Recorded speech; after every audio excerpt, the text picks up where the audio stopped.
Sir আসো। জি sir, call রেকর্ডটা পাওয়া গেছে। কি আছে শুনে দেখেন। আমার সব কথা কিন্তু তোমাকে বলে রাখছি।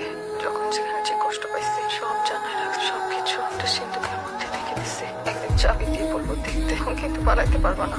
একদম জানে মেরে ফেলবো, কিন্তু আমি তোমাকে অনেক ভালোবাসি, বুঝছো?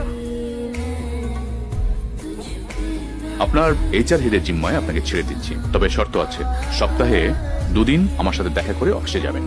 আপনার পাসপোর্ট আমাদের কাছে জমা আছে। ঢাকার বাইরে কোথাও যেতে পারবেন না। ঢাকার বাইরে যেতে হলে কমপক্ষে 2 দিন আগে আমাকে জানাতে হবে। আপনার বোন একজন বুঝদার মেয়ে, তার কথা মতন চলে। জি স্যার, চলে। পোস্টমর্টমের রিপোর্টে কি আসলো? সেটা আপনার জানা দরকার নেই। তদন্ত শেষ হলে আমরা আদালতে রিপোর্ট জমা দেব। এখানে আমার ফোন নাম্বার আছে, যদি কিছু মনে পড়ে আমাকে ফোন করবেন।